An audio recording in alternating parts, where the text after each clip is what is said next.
Well, hello and happy Wednesday. Merry Christmas to those that apply. I hope it was a wonderful holiday. And I also got wind that the first day of Hanukkah started yesterday. So happy Hanukkah to those that it applies. Kwanzaa, I guess, is another one. I don't know much about Kwanzaa, I admit. Happy all the holidays, all the celebrations. Hope it was spent with gratitude, celebrating the many gifts that we are given in this world. I admit that I completely blanked. I was supposed to post this yesterday. Nicole, she knew it would happen. She said it would. She said she felt it, and it's the holidays, so of course she felt it. She knew I'd forget. But I forgot, and I didn't know I'd forget. I had every intention. It was on my list, and I didn't check it off. So this was a wonderful, just kind of like touching convo that I had with Nicole DeRoy. It was post Paradise. We had seen each other again. We've been talking about a lot of different faith-based topics before this, and we just wanted to sit down and have a jam session. This is only part one. There is another part. I don't know how long the second half is going to be, but I do know that there will be outtakes that include the wonderful Rico because he joined us later. But in the interest of keeping this a nice slice of our conversation, not to extend longer than an hour or so, I cut this into two parts. So please come back next week for part two. Nicole is always worth it. Nicole DeRoy. And I'm dubbing this first half of this diary entry present because it was a gift. And I appreciate you, Nicole, and I know our listeners will too. All the better to stay present. It's a gift, right? Enjoy. Welcome to the Apprenticeship Diaries, where raw meets refined. Let's be real, we're still working on refining. What it took, what it takes, and the stories that are made. Join us as we learn from professionals about how their stories began.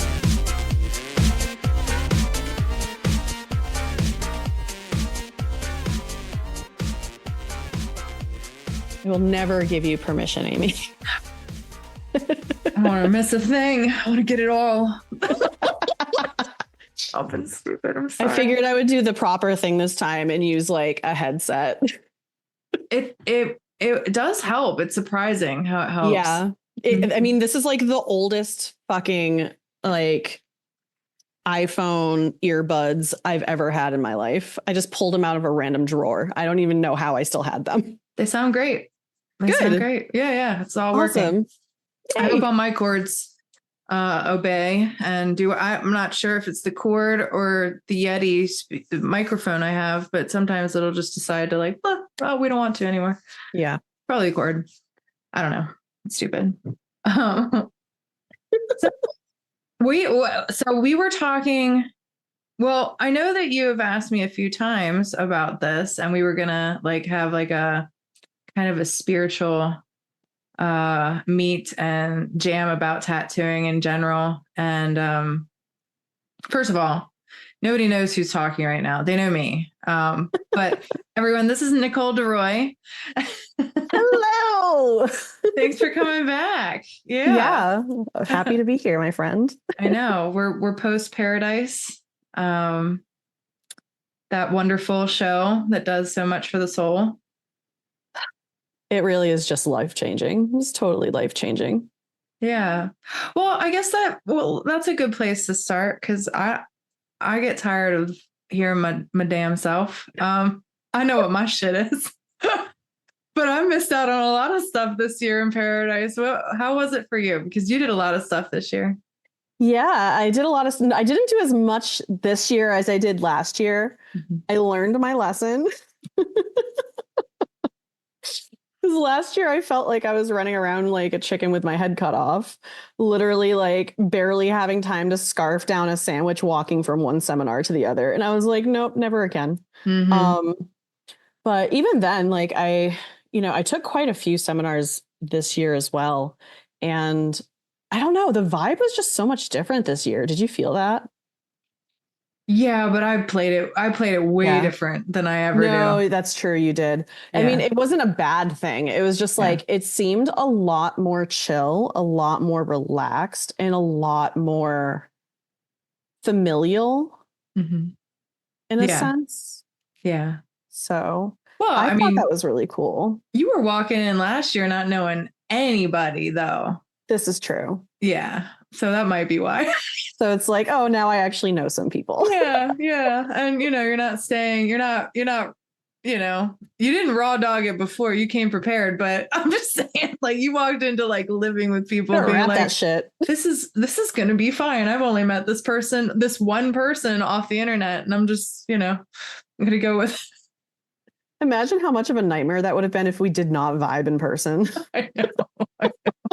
I just had such a feeling. Shout out to the Stapleton collection of people, Jason Stapleton, because every single person I've met through that avenue has been stellar.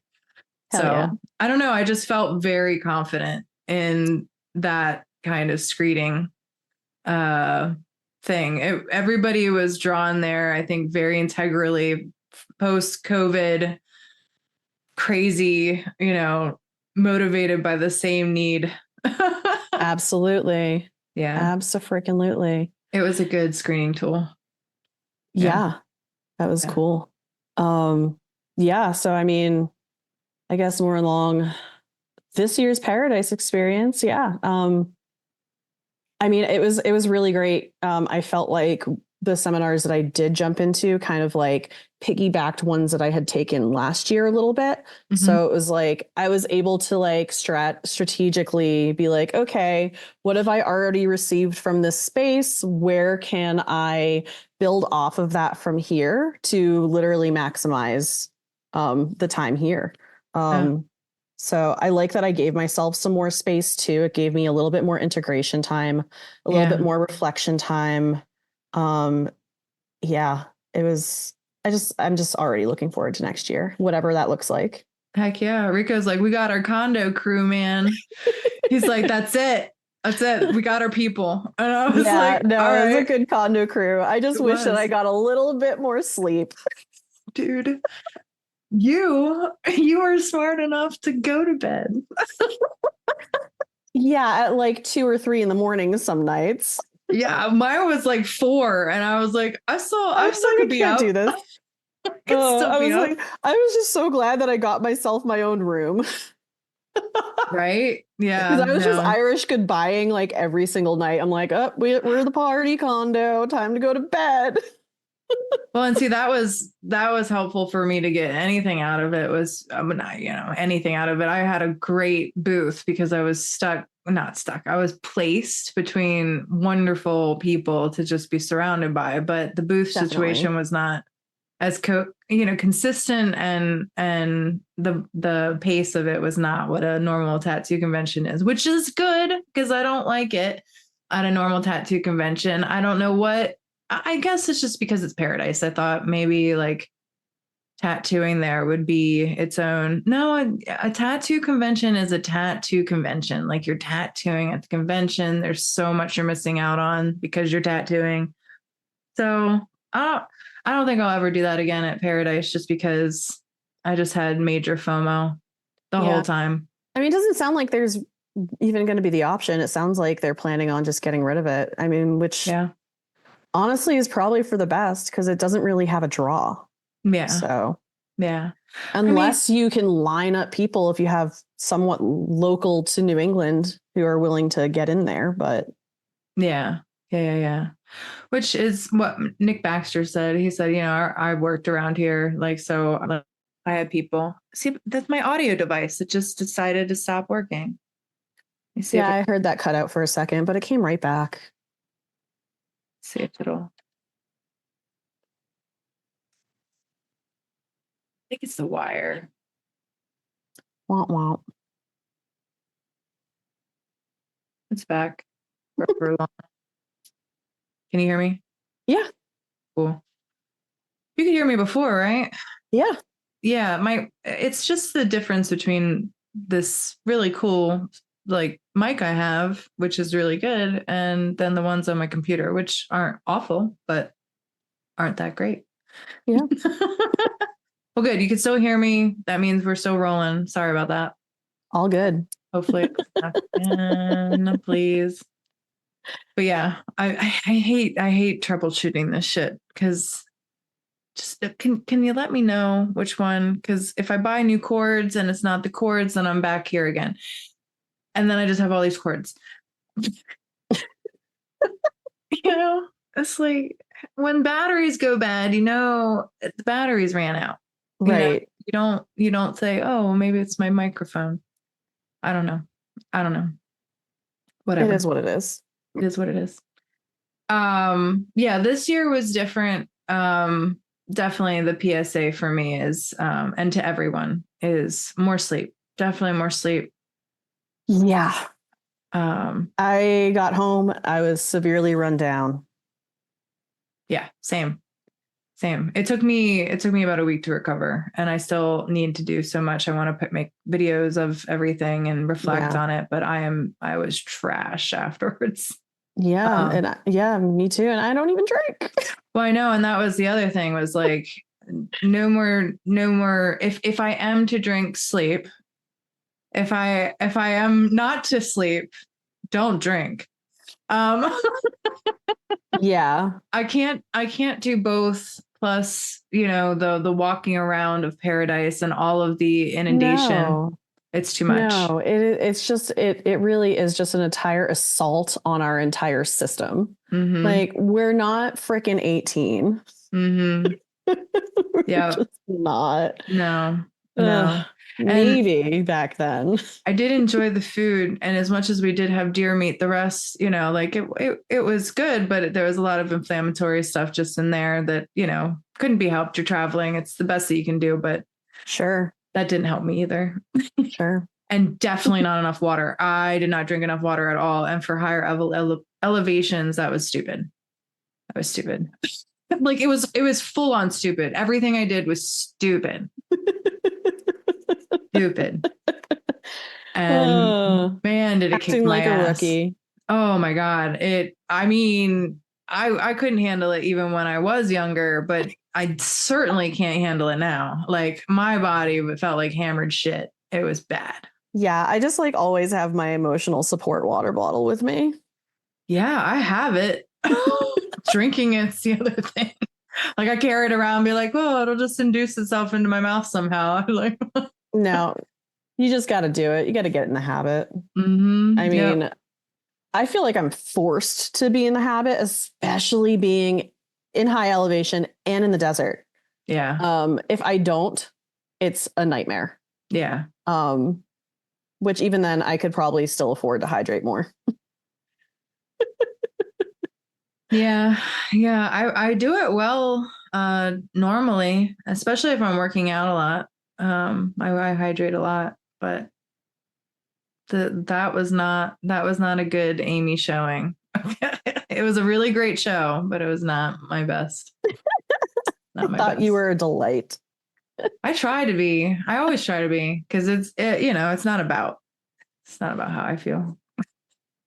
I mean, you're always good for bringing a lot of good craft goods. So yeah, man, that was fun. That was really fun. I had a great time with that. Yeah, it's wonderful. And I really appreciate you for that because sometimes it's difficult to fit art for the sake of art into our lifestyle with our schedules. Mm-hmm. It can be really difficult.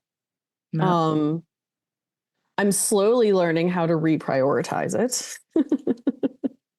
Yeah. But, as life ebbs and flows and you move across the country, sometimes it takes you a while. Yeah, you've been doing a lot of that kind of stuff lately. I was reflecting really hard on literally the last year. Mm-hmm. And it's mind-blowing how much I've done.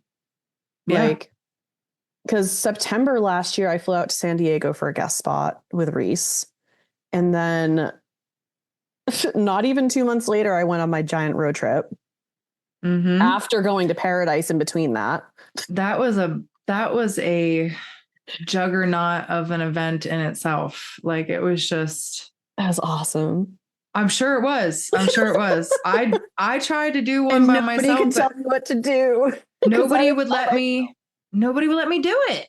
Why? I just wanted to go to a state like Oklahoma. I just wanted to go to Oklahoma, and nobody, you're like, you can't do that. You can't do that by yourself. And I'm like, the fuck I can't.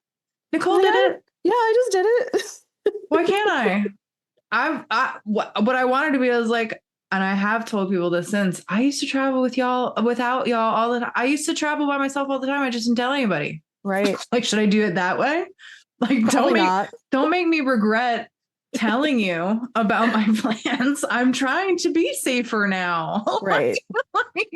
like, I'm not keeping you out of it. It's just that, like, I love the time with my dad, but like, I got every single gun handling safety course under my belt. I'm licensed in Utah now because of all that. Didn't even need it because he was like, I'm coming. I'm like, all right, cool. Whatever. You bring the guns. Oh my goodness. It was the funniest thing. I shit you not. I was in West Texas of all places at one of like the Love's truck stops, just like, gassing up, getting a bathroom break in, all that jazz. And like, I forget what I grabbed. I was probably a fucking coffee or something, but I was waiting in line to pay. And this guy literally was like, I haven't really seen a woman carrying a pocket knife like that before. And I was like, dude, this is West Texas. Are you sure? I'm like, is this real life? And in my head, I was like, you don't want to know what's in my fanny pack, do you? Yeah. Or do you? Oh, Lord. I was like, this guy's worried about me having a pocket knife? Come on. No, I don't. Truck stops are fettered, man. Like, I have gotten into the strangest conversations with people. I just smile and nod, and keep my head on a swivel. Always. Like, always. I feel like especially as women, that's just something that we learn to do at a young age. Just head on a swivel. If we don't, we definitely feel the ramifications of it young. So, absolutely. Yeah. Absolutely. And that's the quickest way to making yourself a victim, is by not having awareness and attention of your surroundings. Mm-hmm. Yep. Absolutely. And the other thing, I get loud. No, I get really loud really quickly. Like, not like I'm screaming like, get away from me. I said no, not anything psycho, because then I'm not getting anyone's empathy. Yeah. I just start elevating slightly the tone so that I know that I have very many witnesses in that space. Like, dude, you follow me out of here, there's a lot of people who are going to be very concerned. Absolutely. Yeah. Absolutely. We all know you're creepy now.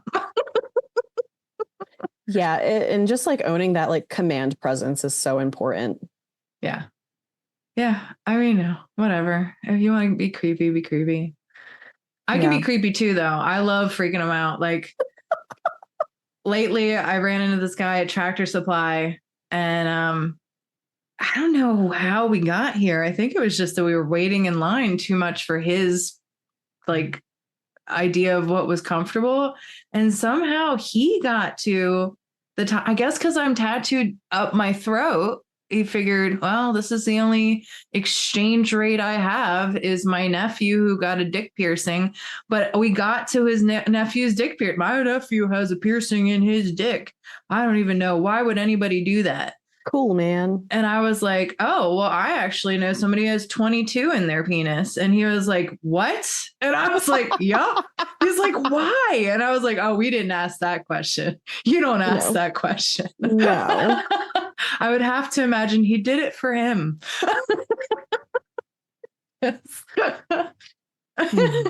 And at that point, he was just like, oh, I have just been trumped. Okay, I'm getting out of here now. Like, I could just automatically see the vibe shift. And he was like, oh, okay.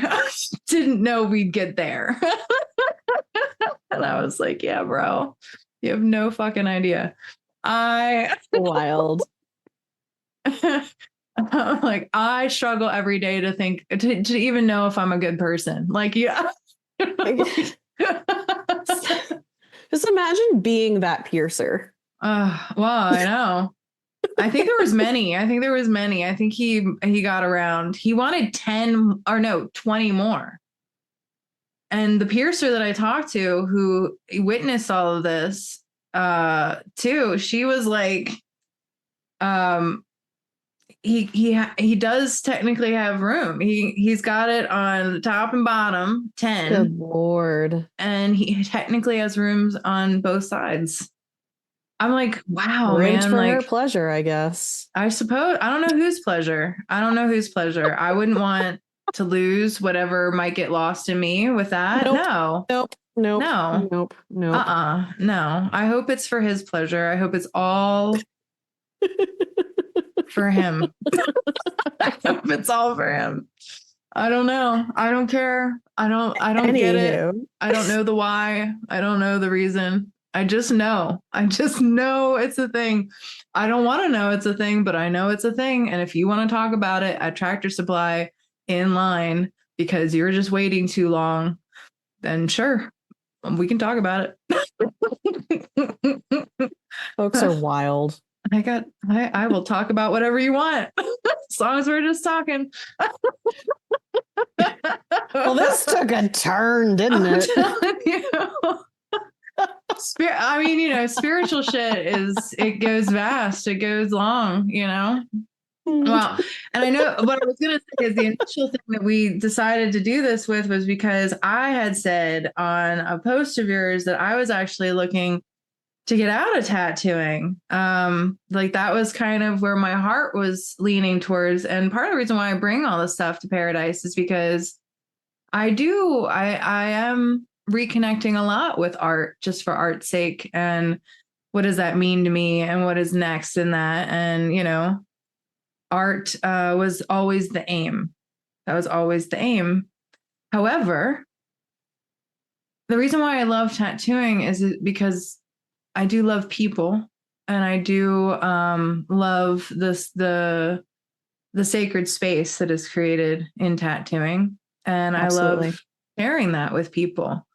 And if I did it just for me, the art just for me, I think I just need to heal. I think that really is the truth of it. I think something was broken in me that really needs to just keep healing, honestly. Yeah, I feel like that's probably pretty accurate, especially if you're having that reflection. Mm-hmm. That's your shadow just making itself shown to you. Yeah. And I feel like it's really, really easy for people to forget why they're tattooing to begin with. And that's something that I've had to sit with myself over and over again, even in just the few short years that I have been doing this, is like, why? Why am I doing this? And it has shifted and changed over time, especially as I've gotten further into it. And especially as I've developed further into who I am just as a person and also as a spiritual person. And it was like, when I first started, I was just like, yeah, that would be a cool way to make money. Like, I'm not going to lie. It was totally self-serving. And like, I was just like, yeah, I just want to fucking make sick tats, man. Like, but it was like one of those things. And when I reflect on it, I feel like looking back, it's almost like tattooing showed itself to me as a means of reclaiming my sovereignty, as a means of reclaiming my ability to show up for myself so that I can actually show up for others. And as I got deeper into it throughout my apprenticeship and everything, I started recognizing like, wow, this is so sacred. This really is very special. The energy that I bring to the table really makes or breaks this entire experience for my client. And all bets were off from there. Yeah. It was never the same. Yeah.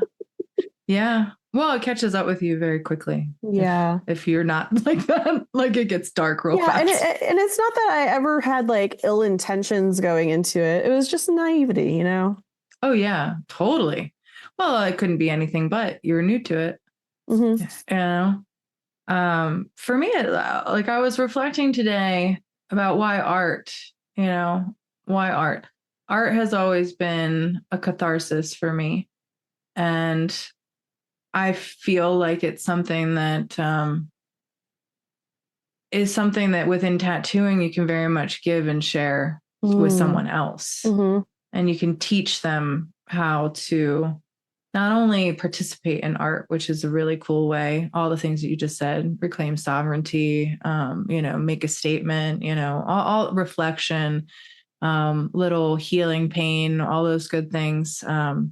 But just, it really is a cathartic thing for me to do for myself. And I think the reason is because it lets me wrestle.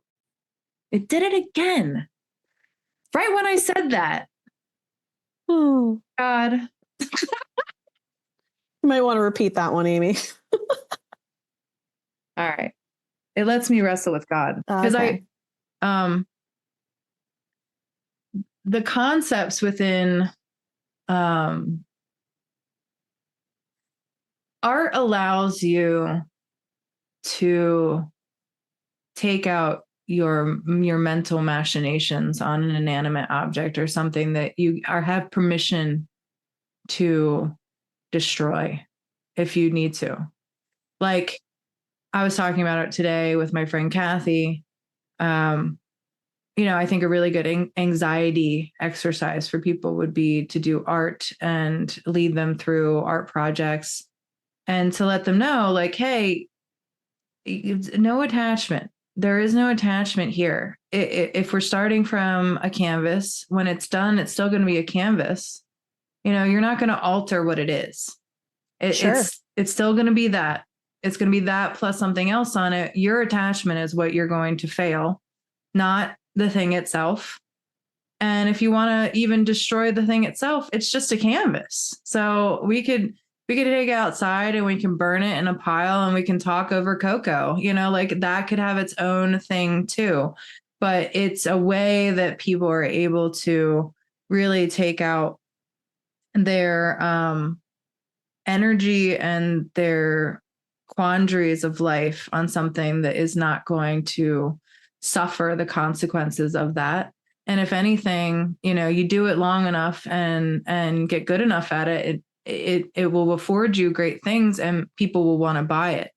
And they'll want you to do that for a living. They'll want you to do it on them. And that's why tattooing is so magnificent, is because it comes down to, okay, now you've done it so much on something that won't rebel and that we really don't care, okay, the ante has gone up. Now you're doing it on a person. Now you can't mess up as much. Right. Now you have to be a lot more. You have a lot more accountability. Right.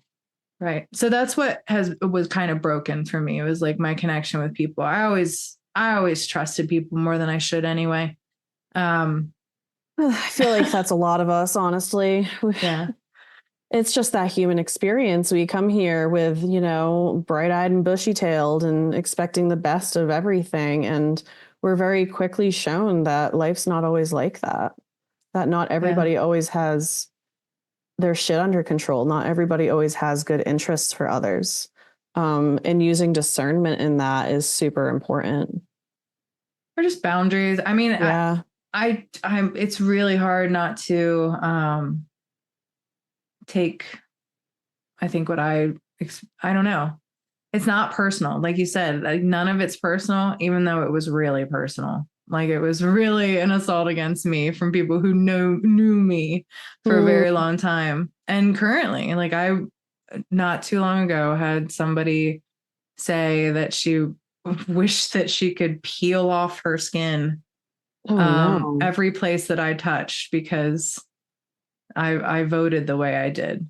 And I was like, whoa. Remember when we had a world where it wasn't anyone's business and that was just part of the democratic process? Well, and yeah, I do. Whatever happened to that? Why can't we keep that sacred anymore? Well, Why does everyone have to be in everyone's business? I don't really mind people being in my business. I just don't think, and this is how I answered them, was to say, I think you put me on too high a pedestal. I think that Yeah. you really elevated me far beyond what I should have been elevated to. Like, you shouldn't put any human being on that No. kind of pedestal. No, because literally Yeah. when you put somebody up on a pedestal, they have no choice but to look down on you. Or to fall from that. Like, that's what it is for me. Like, you put me up that high undeservingly. The only thing I have to Yeah. do is to fall from that, from Yeah. you. So you set up the situation for me to fail you.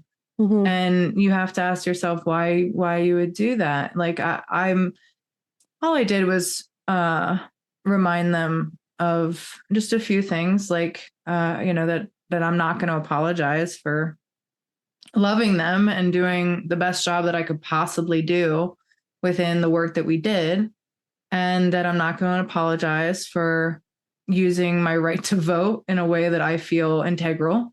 Yeah. And I really valued the time that we had together. I can't, you can't do anything about the past. And really, in terms of my vote, when it comes down to the grand scheme of things, there's very little I actually can affect within all of that. What Absolutely. what we can do is sit down as people, which, this person and I did, and talk and share something, which I really valued. And I felt sad that was the case, but I was like, clearly I don't meet your expectations. I understand if our work is done, our friendship is done, we had our season, sometimes it's just a season, but I'm not, I don't regret a single thing. And I let them know that I have a few tattoos on me that I don't no longer talk to the person that did them, like. Yeah, I feel like that's like almost one of those like inevitable paradoxes about getting tattooed is you get yourself into situations or in working relationships with people and then you end up going separate ways at some point. It just is how it goes. That's just life. It doesn't matter if it's a tattooer or if it's your neighbor or your best friend. Yeah. We have these experiences regardless what it looks like. Yeah. And I feel like, yeah, there's definitely an added energetic imprint to that when it comes to tattooing because yeah, you see it every day and you remember that person. You remember the experience you had. And then if, things do go ill, you remember that too. And I have a giant tattoo on my fucking thigh from the woman who taught me to tattoo and we're not on speaking terms. Yep. Like I see it every single day and it's a very meaningful tattoo to me. It represents the hermit card, which is my birthday card. And yeah. I'm like, it's this beautiful concept for me and it means so much and it's so near and dear to my heart. Yeah. But it's like, I see it and I'm like, eh. Yeah. And it happens, but I'm not going to like tell her that I want to peel my skin off. Yeah, exactly. It seems a little, extreme. Like, you have falling outs with people. Well, it was extreme, but I will say this, to their credit. I don't really want to call attention to the sex of the person or whoever they are, just to protect their anonymity, because I feel like this was a moment of just extreme emotional potency that kind of instantly was regretted because I beep wrote them back.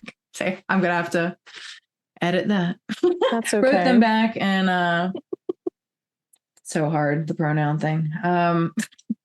Wrote them back and said, what I said, and then they liked the comment, loved the comment that I wrote back, and I deleted the comment. But instantly, right after that, I had somebody say, and this to your point of like the time and space where we minded our business, it was a lot easier to mind our business. And particularly as professionals who find a lot of our ability to get work for ourselves online, which is the current landscape, especially Absolutely. for the newer tattoo artists. You guys gotta hustle on social media. Absolutely. It's So rough. it's rough. And you It can have be to, rough. yeah, you have to put up so many walls and boundaries just within that landscape, because it's totally not, they admit it, the designers admit that it's not designed for your better health and well-being. No, So of you course have not. to really regiment yourself with it. And I would love to hope that it's it is the war that we fought of the book The Fourth Turning talks about, phases of free societies, and America was very examined. And there is like a high and and then this like, dissolution, desecration, not desecration, like a deconstruction phase. And it usually is a war. So ours, it's 100-year cycles, and you have like 4 seasons that kind of happen within that. And we were in a latter end, like winter destruction phase. I'd like to think that the war that we were in was an information war, and a war that was on a battlefield that we didn't even realize we were in, that was highly dangerous, was killing people left and right, that we don't fully know the gravity of, but it was. Sure. And yeah, no, I definitely don't disagree with that. Yeah, I'd like to think that that's it.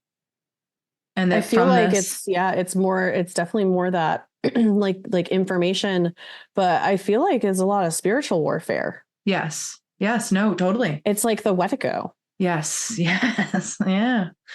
And for those who are unfamiliar with that term, Wetico, it's essentially a mind virus. Mm-hmm. Yeah. So feel free to go down that rabbit hole if you want to. A really good conversation actually on my way. This is a segue. It's not a segue. It's in lieu of the whole thing. Jordan Peterson and Richard Dawkins actually had a conversation where they were discussing. Yeah, and I was listening to it on the way to Paradise, and I finished it on my way back, and it was really good, and it continued beyond that. But it was a very good conversation, and it met in mind, at least to this point, of where they pretty much agreed that they think differently. And Jordan was very conclusive. He's like, you do, actually. We do think differently. How we perceive things is completely different. And our value systems are based on that, all of it. And the main point, the main topic was an exploration that Dawkins had of this idea of a meme versus an archetype. And he equivocated a meme more to a mind virus. And so they started the conversation between meme versus archetype versus, and it, goes down that rabbit hole. And, Dawkins, he's very fact. Oh yeah. Tangible truth, Yep. And it was very interesting. But yeah, on the getting back right after the comment was deleted, that made me feel really shitty. Right after it was a comment that made me feel really good. That effect. Oh yeah. No, that's good. Yeah. Somebody saying that I had called them out a while ago for a whole other thing that said basically the same tune that you're hearing now. Like, if you did this, unfriend me. I don't want to be your friend. And I called her out for this, and very politely, I was like, listen, man, like, there is so much to connect with other people in this world. Like, really, you're willing to like throw in the towel with a bunch of people that you would probably have a dozen things in common with, but this one thing, this is the thing, really? It shouldn't be. It shouldn't be the thing. And not if you want to preach kindness and tolerance and love and all those things. And see, that's the thing that gets me is I see it. I witness this from those who claim to have these, oh my goodness, these principles of inclusion and, tolerance and love and all of this stuff. And I see them turn ugly so quickly. Mm-hmm. And it's really unfortunate. It's like, it's so weird with social media because it really just like amplifies everything Mm-hmm. beyond what you would see if we were just in day-to-day actions. It's like it gives people a false sense of security to really just like let it all hang out in ways in which you wouldn't have those conversations in person. No, like there's always these really matter of fact, like very black and white, stagnant statements that get thrown around. And people forget that there's nuance in everything in life. And that if you're looking at something from this perspective, that's literally just one angle. If you're facing somebody, they're seeing it from a totally different perspective, but you could be talking about the same exact thing. Mm-hmm. It's like if I were to draw a pentagram and I put it down on the ground, I had it facing me, you would see it upside down. Yeah. Or at least, upside down to what you're seeing it. Yeah, exactly. Who's to say? I mean, I guess what side is upside down for a five-pointed star? When did we declare this? But it's like, it's just, so I feel like that's something that it's one of these things. It's a paradox with our current society is a lot of folks forget that we're often talking about the same things. Yeah. We often want the same goals. We often want the same things. And instead of collaborating and setting aside our differences and working together in unity to tackle what the real issues are, we take it out on each other. Mm-hmm. We cancel each other. We make up falsehoods about each other. And it's very populistic and sad. Well, I mean, I think it's very normal. Normal-ish, I guess. I mean, normal as in today's normal? I don't know. How normal is it? I think it's very normal. Like I said, the tools have changed. So, human beings plus X tools, you kind of got to troubleshoot it. You of course, anything you're going to run into it with the best intentions. Like how cool would it be to connect everybody together and just everybody gets to communicate and everybody gets to, have these discussions in a gross scale. How awesome. And it is. But then it's also going to be everything that we are also. And, I think that's how it gets out of the way, is that not enough people are willing to confront the truly, like you said, your shadow or your darkness or your own evil, your own capacity for those things. We all have that. Some of us have the privilege of never having to be pushed to a point of feeling it or, being in a situation where it comes out, but it's there. And it's there for us for a lot of reasons. The world is a very brutal place. There is a lot of things that you have to turn to that if, you're in states of survival, you'd have to do, and you'd probably get a pass for doing it. I would never begrudge somebody who survived the plane crash where they had to cannibalize the fallen people in order to survive. I'd do that.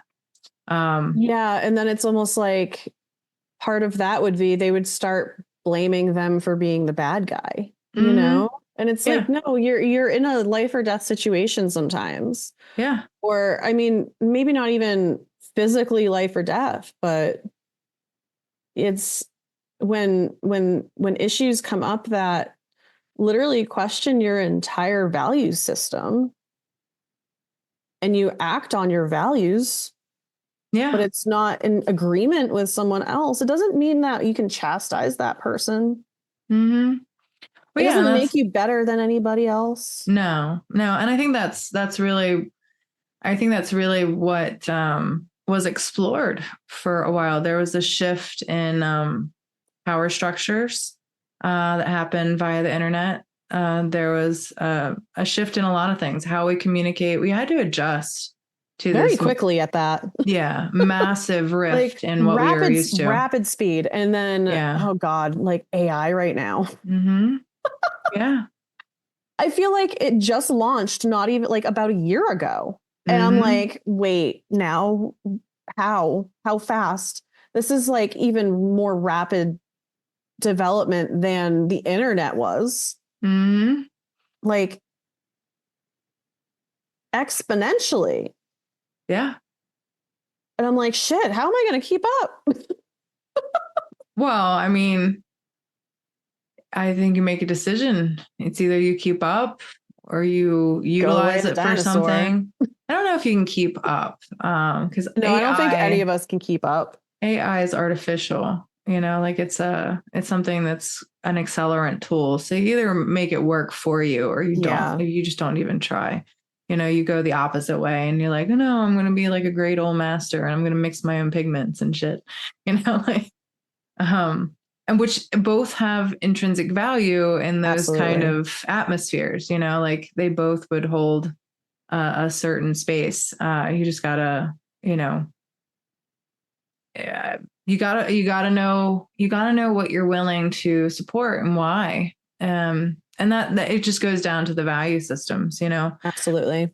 I love art because it helps me answer questions. It helps me find where I land on certain things. What's very, very integral to me, what I like, what I see, what I can give to the world, what I can create. I would imagine I'm not a mom, but I would imagine that's what being a mom is like on some levels, the beauty and this experience of seeing what you've created and helping it grow in the world and nurturing it and guiding it and all that stuff. And, all of those things. That's why I like art. It's a participation in something that's a grand creation. Oh, absolutely. And what I really think is super beautiful about the whole artistic process too, is it at least like, I mean, I'm sure it happens with everyone else too. It quiets my mind the fuck down. Mm-hmm. It is the deepest form of meditation I have ever fucking done. Yes. Yeah. Yeah. Like I can sit and meditate, but I gotta work at it, I fall asleep. Down and I fall asleep. I do. Those extra, you're just extra deep into those alpha brainwaves, I guess. I don't know. I have no idea. I can't. I mean, maybe it's just my brain, but like I found that in the blind when I was sitting there the other day. We didn't catch any deer, by the way. Nothing turned out. Yeah, Rico popped into my live last night and I asked him about it. Oh, good. I was asleep. I had fallen asleep. No, because that's great. The entire time that we were out there, I was like, I'm cold, but I'm so relaxed. Like it's like the perfect soundtrack for like falling asleep.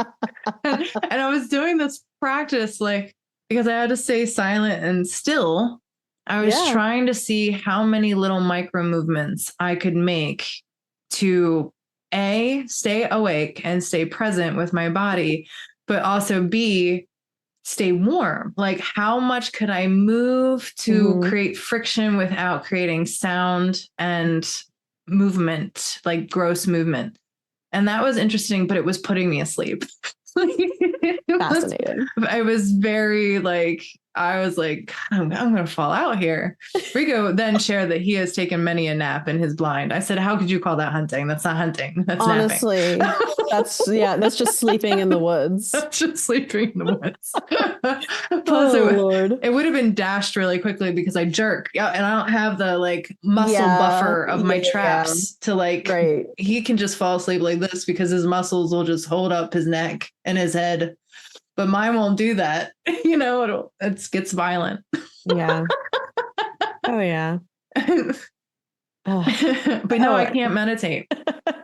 Art is my meditation for sure. Yeah, no, and that's a beautiful thing because what I was going to be getting at with that too is that essentially with the artistic process, the way that I see it and the way that I've recognized it is that it really is like it gets us out of our head so much that we are able to actually channel from the divine. And so what we do create is something that is bigger than us. Oh, for sure. Yeah, absolutely. Absolutely. 100%. And whatever comes out is meant for someone to analyze in whichever way they interpret it, or for somebody to, you know, take interest in or not take interest in. And it's just another way that God can work through us. Mm-hmm. Yeah. And I feel like as artists, we have such a beautiful and direct connection to source that a lot of people tend to take, you know, they take for granted. Yeah, but I think that's a calling in itself. That's why This is true. Yeah. yeah. It's up for us to give it to people. It's true. Help them get there. Show them how it can happen, that they're not removed from it. What I don't like about things that have happened currently within tattooing is when I meet the person that has gotten some tattoos by people and they're just so supplicant to me, like to the point of like, I don't know. I'm like, you don't know? Like, you don't know what you want? Well, I don't do art. I'm like, I know, I do art. You, of course, I like, I'm not asking you to do It takes two to art. tango. What I am asking you is what you like and what you want. And if you don't have the words for it, that's different than saying that you don't know, or that, you know, you don't have the capacity to break this down for me. Show me what you like, you know, like you can show me what you like. Right. And, you know, but I want you in this, you know, I don't want to just stick something on you that I created, you know, like it feels, it's great when that happens. But for me, it's, the thing itself has become a whole other thing. Like, I don't even think it's mine anymore once it's out of me. It's like you said, it's something that's beyond me. It's a divine thing. It's like, it's almost like we're acting as mediums for these people. Like it is a sense of mediumship. We are literally trying to get messages through for other people based on what they are trying to channel through, but they cannot. Or that they just don't think they can. I mean, I think that I've opened up for a lot of people that they can participate far more than they thought. Oh, just totally. A lot of tattoo artists shut that shit down. They're like, I don't want to hear from you, your friends, your husband. Fuck your husband. Leave your husband. If he doesn't like your tattoo, screw him. Like, I have heard the most heinous shit on message boards or you know, groups of tattooing. Like, I don't want to hear. I don't want to care. Sit down, shut up, and let me do me. And I'm like, whoa. Yeah, see, that's a problem. That is an arrogant fucking problem. Those are the kinds of people that they're not worthy of this sacred craft. I mean, look, I just think that if you're gonna be that fucking arrogant, like, what are you even doing? Why don't you just sit at home and do art if you don't want to fucking work with people? I don't know if it's a worthiness of so much as just like, dude, you got to know your crowd. Like, the second somebody they're giving you signs about what they expect from this. And it's important for you as a person to not do anything more than to be honest about how you work and just look at them and say, listen, this is how I work. This is how I do what I do. If this isn't comfortable for you, maybe we need to disconnect. But you know, all the people, there's definitely there's a difference between setting expectations and the process of how we can best perform and achieve the best possible results for people. There's a difference between that and being fucking arrogant. Yeah.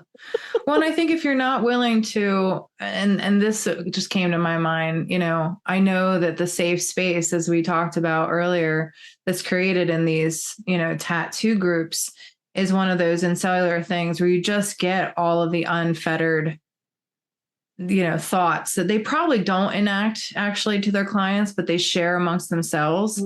And that makes me even sadder, because then I'm like, wow, man, like, so you're shoving all this shit down on top of you know? that's just a sign that they're not properly advocating their boundaries in their work process, or that there's potentially a disconnect to their why and how to show up in a loving container. Yeah, I know. I mean, for me, it's like, I mean, I have no idea what you're referencing, so it's like, no, like, it's just, if you're convinced that this is normal and that you are in the correct, then why go to a message group, you know, like, and well, they're looking for validation. They're looking for that, oh, it's not just me. Other people do this too, you know. well, do we get frustrated? Yes. Like Of course. any business is gonna frustrate the hell out of you. There's gonna be lots of frustration. Of course. How do we manage Especially it? working with people. Yeah. But I don't like the whole like let's turn on the client. Let's no vilify other people. no, absolutely. I agree wholeheartedly. It's like, no, instead of it just comes down to having patience and a truly caring like way of going about it, because I 100% feel like there's always a way to show up with whoever this client is, no matter what their grievances are, no matter how difficult they are. If you just simply take the time to talk to them as a fucking person, meet them where they're at, educate them, like care enough to give them the ability to make informed consent about the decision that they're making for their body. Mm-hmm. It's really not that hard. Most people just need to explain to them. And it's like, if yeah, it can get tiring doing that over and over and over again for each and every single Kelsey and Karen that walks in. I get it. I mean, but it's like, how tiring is it though? It's not, because no, I was just gonna say, like, the flip side of it is the paradigm where none of that happened, where people sat in the chair, no questions asked, got tattooed by whoever was closest. And then you meet them later, at least I did, during the renaissance of tattooing, where we were integrating art and, you know, the old school ways. And you hear from these people who are covered in tattoos. And they're like, dude, I don't know if I have to get F off written on my fucking forehead, but I didn't get all these tattoos because I wanted to talk to people. I got tattoos to look scary, to scare people away from me. If I knew that people were going to be running up to me and grabbing me to look at my arms and shit, I would have never, ever done this, like, ever. And that's a good point. And so, like, you know, like, you're damned if you don't. Oh, I just cut out. Yeah, no, that's okay. You're gonna have to deal with Karens one way or the other because they exist. That's just life, right? Yeah, but you know, I've learned, because I'm in what you would call a street shop right now. Mm-hmm. Yeah, let's talk about that. Yeah. And it's fucking wild sometimes, but it's cool because I'm in fucking Sedona. Wow. Mm-hmm. I'm just like saying fuck a million times. It's so Sedona of me to say fuck a million times. I've been trying to, but I'll have to get there. I'm not ready to let go. I know. No. I like, it's just words of passion. That's it. It's words of passion. I fully believe that if you don't say a word because you're afraid that it's a bad word, you're blocking your throat chakra. Yeah, you don't want to. You don't want to cause. Can be spiritual. You do not want to cause cancer. No, definitely not. Oh my goodness. Yeah, definitely not. Don't want to don't want to overspice your food. I gotcha. No. Yeah. My goodness. God. So yeah, like, just being in the street shop, like, it literally just takes the art of being present to treat every single person who walks in as if they're the only client you'll ever have. Yeah. That's it. Yeah. It is truly a practice in presence. Mm-hmm. And I'm learning that, and I'm appreciative of that. And I'm very grateful for that, because it's really helping me stay present with people. It's keeping me from actually, like, going down those like arrogant rabbit holes that we can like get ourselves in a loop with, right? Mhm. And I'm just trying to stand in such a place of gratitude that I'm here in this beautiful place. I get to talk to people who are coming out here for various reasons. They're in different stages of their journey. They're here because they're looking for something from this sacred land. And they just want to have a good time and get some cool tattoos real quick. Like, not every tattoo is a masterpiece, but that is also a nice, fun challenge of making it as much of a masterpiece as you can. Mm-hmm. And it's actually making me feel more comfortable with taking the lead and making those better tattoos than what they first came in looking for. Oh yeah. And it's like this positive feedback loop. Mm-hmm. Like, you show up with love and presence, you meet them where they're at, you have the conversation, you ask the extra questions instead of just, oh, this guy just wants a prickly pear again. Oh my God, fuck this. Like, Huh. how can I make this prickly pear tattoo different and better than the last one I did? Right. How can I show up for this person? Okay, diary listeners.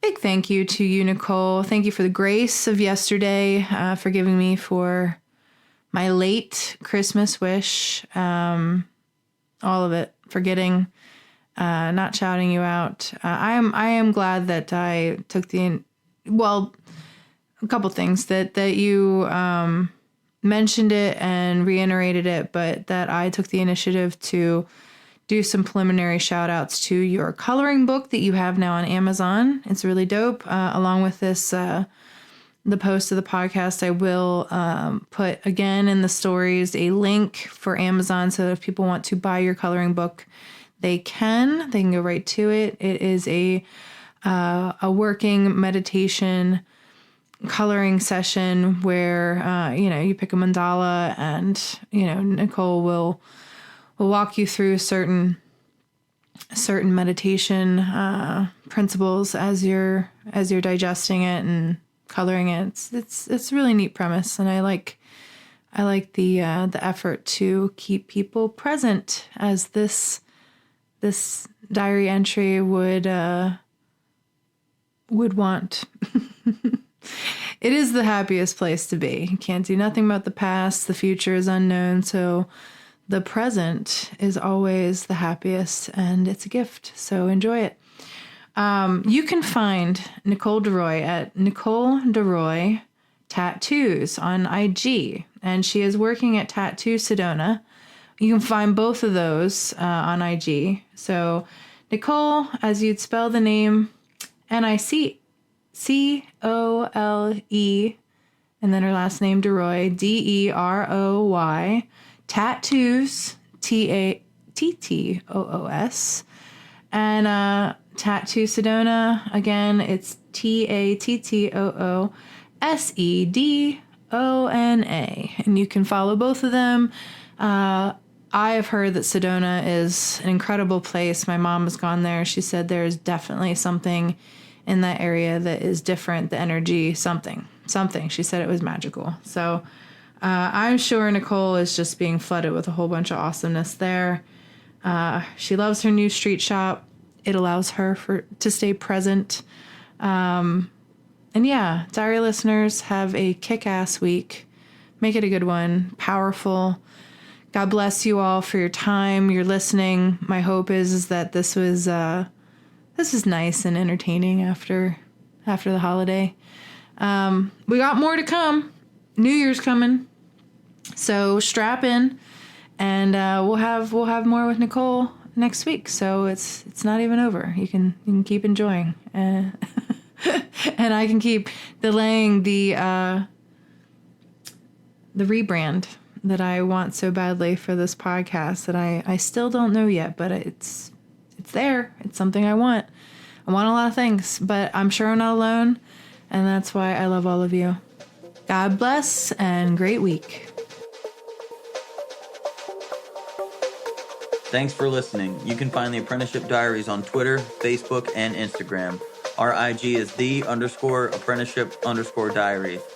If you would like to offer constructive criticism or an interview, drop us an email at theapprenticeshipdiaries@gmail.com. We look forward to hearing from our listeners.